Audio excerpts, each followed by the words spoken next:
What if you remained conscious after your head was severed from your body? A chilling possibility has long haunted the moment of execution.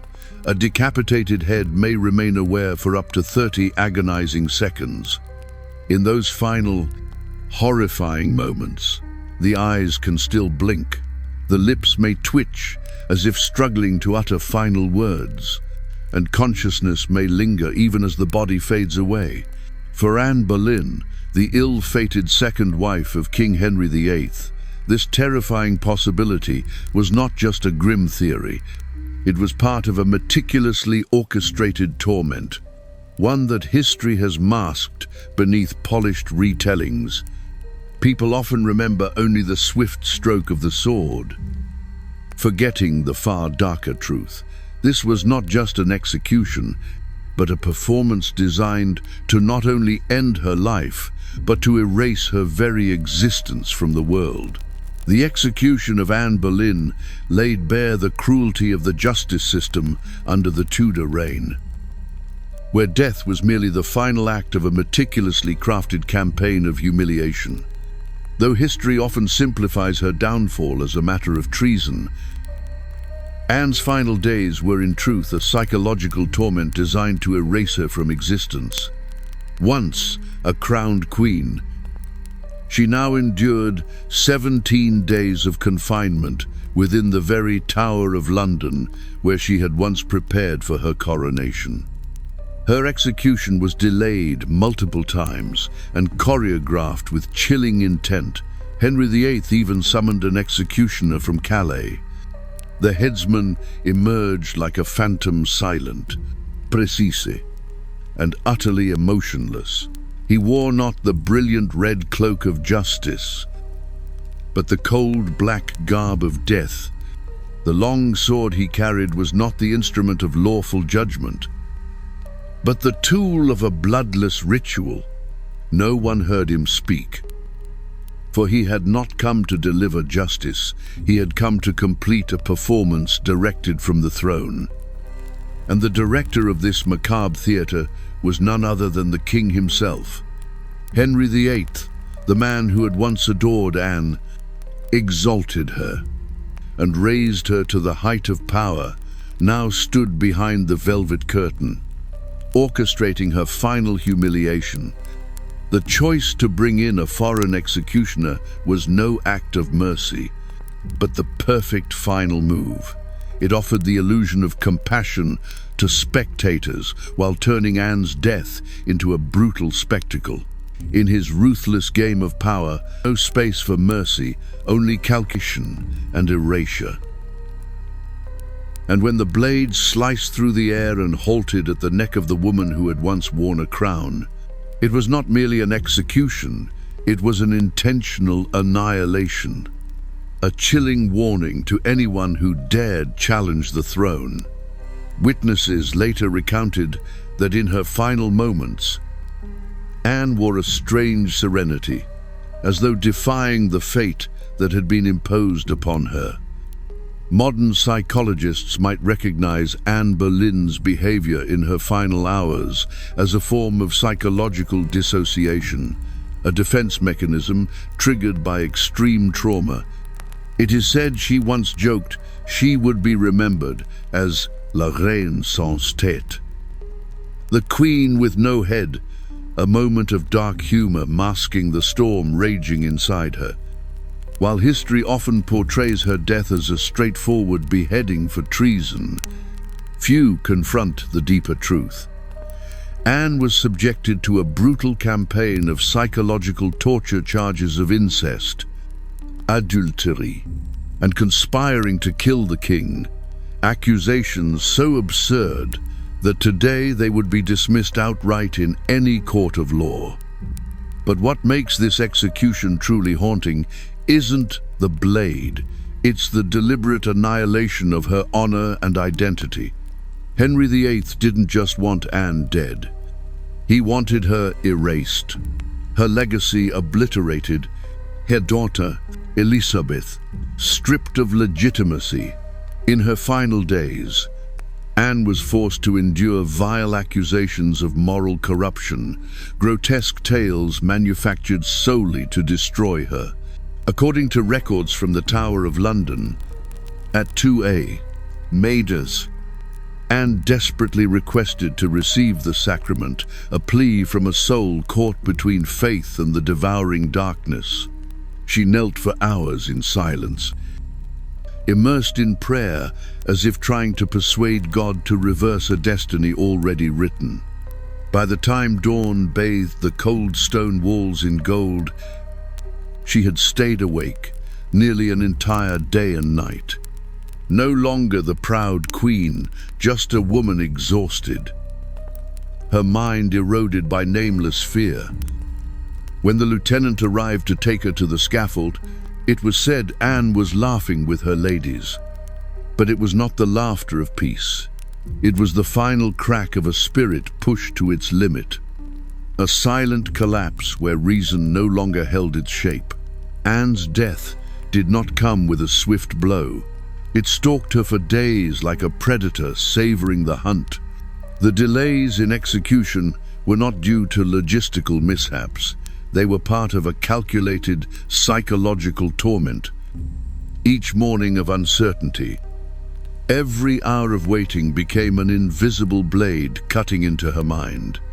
Tower records reveal a cold-blooded strategy, prolonged isolation, whispers of rumors, and above all, absolute uncertainty, not meant to kill outright, but to make the victim disintegrate from within.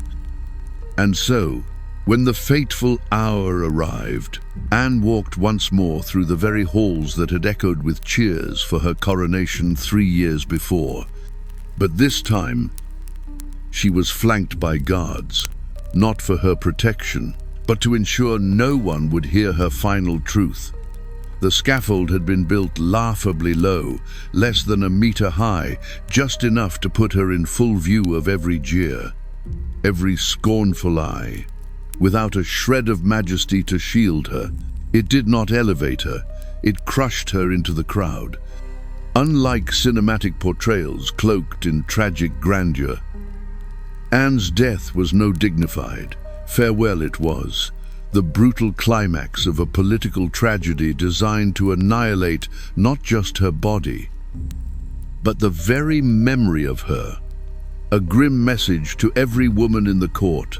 This is what awaits you if you dare step beyond the boundaries society has set for you. Before kneeling, Anne was granted permission to speak her final words. Not out of mercy, but because tradition required it. Good Christian people, I am come hither to die, according to law. For by the law I am judged to die.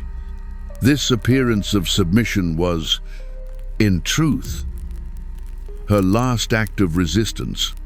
By accepting the sentence but refusing to confess, she silently denied the legitimacy of the charges. But perhaps the most chilling detail of all was the king's absence. As the blade severed Anne's head, Henry VIII remained at Whitehall, awaiting confirmation so he could proceed with his marriage to Jane Seymour. The erasure was complete. Anne Boleyn's final moments were not simply an execution, they were a meticulously staged performance. History often portrays the blindfold as an act of mercy, meant to spare her from seeing the sword. In truth, it served a far more practical purpose, to prevent her from flinching and ruining the clean stroke. She knelt upright in the French style, a posture requiring extraordinary will to remain still. Witnesses reported that her lips moved constantly in prayer, and though her eyes were covered, they darted beneath the cloth, as if straining to hear the steel approaching. The psychological torment of that moment, knowing death was near but not knowing the exact instant, was a form of torture rarely acknowledged in the sanitized records of history.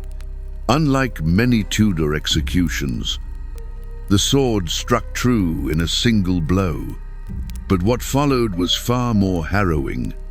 Witnesses claimed that Anne's eyes and lips continued to move for several seconds after decapitation, a horrific biological reflex caused by residual oxygen in the brain tissue. Some even believed her mouth was trying to complete a final prayer. The sight was so appalling that some fainted, while others turned away in terror, as if they had just witnessed the thread between soul and body being severed. Even in death, Anne was denied dignity. No coffin had been prepared. Her grieving and bewildered ladies in waiting were forced to find an old arrow chest in which to place her body and severed head. She was buried hastily beneath the floor of the chapel in the Tower of London, without a proper Christian rite. No tombstone. No farewell, only erasure. For centuries, the exact location of her grave remained a mystery. This cruelty completed the king's mission, not merely to execute Anne, but to erase her from the memory of England. Immediately following Anne's cold execution, the shock waves rippled outward like cracks through stone. Elizabeth, her daughter, barely 3 years old, was declared illegitimate. Blood once celebrated as royal was scrubbed from the line of succession, as though it had never existed. In that moment of unspeakable loss, a child who would one day become England's greatest monarch was stripped of her mother, her status, and her childhood. No courtly garments, no ladies-in-waiting. No one left to call her princess. Everything noble was taken from her in a single night, leaving behind a little girl in a cold palace, the living witness to a royal crime.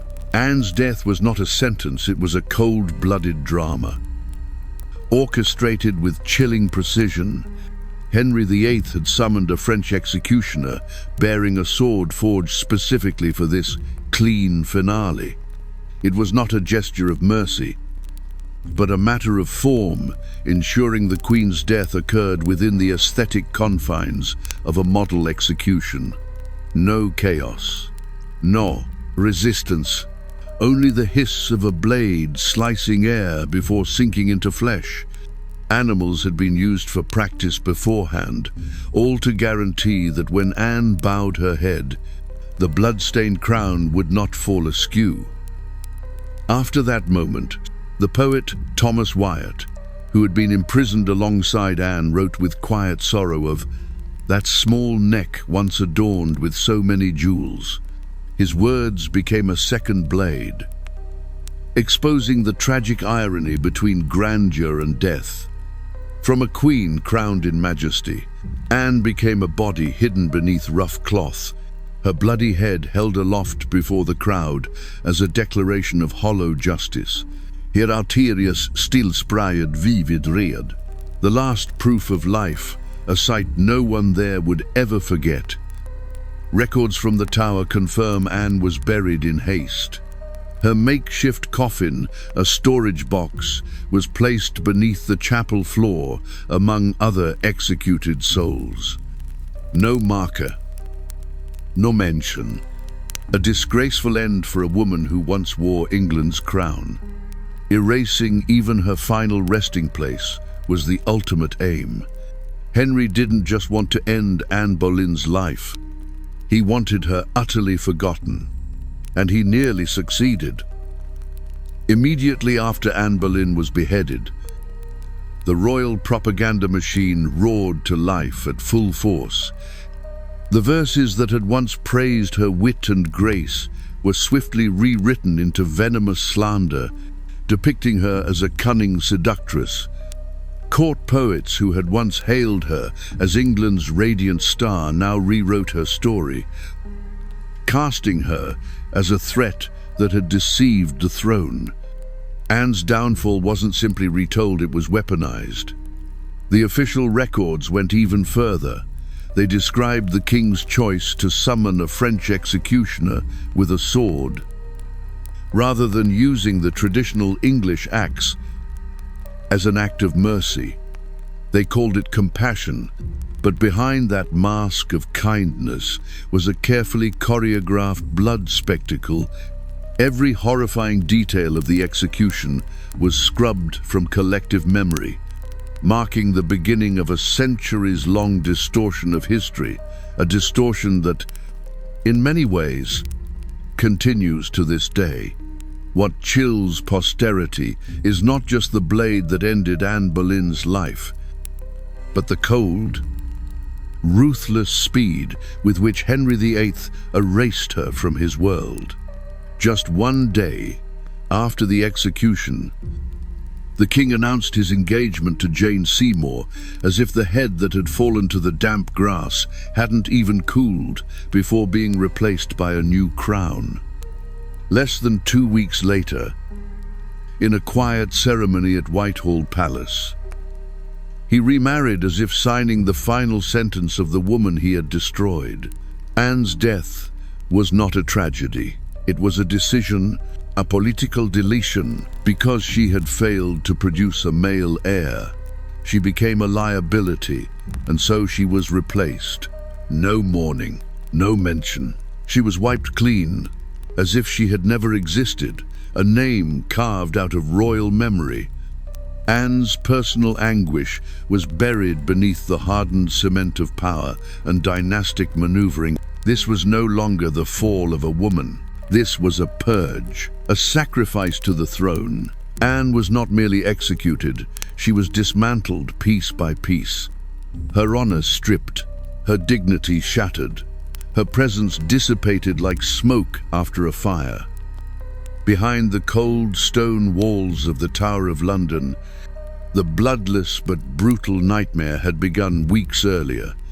Anne was drawn into a psychological crucible meticulously engineered by Thomas Cromwell, the king's ruthless right hand. No whips were needed. He used creeping silence, misinformation, and sleepless nights to gnaw at her sanity. No bruise, but her mind was dissected, inch by inch. By the time she stepped onto the scaffold, Anne was no longer a queen resisting fate, but a walking corpse, a soul drained dry by days of isolation, nights of despair, and hours waiting for death to arrive like a mercy. When the final moment came, her death was wrapped in false ceremony. The tower's guard was doubled. Soldiers lined every path not to prevent her escape, but to ensure no one could intervene or speak up. The execution was scheduled for mid-morning, rather than the customary dawn, to allow for a larger audience. As the sword rose, church bells rang across London, not in mourning, but as proclamation. Power had prevailed. This was not justice. This was theater, a gruesome performance where death was wielded as a political instrument. By delving into the psychological depths of Anne Boleyn's execution, a tragedy orchestrated with chilling precision, from public humiliation to the systematic destruction of her reputation, from spiritual isolation to the ruthless attempt to erase her from collective memory, we uncover more than just the face of Tudor justice.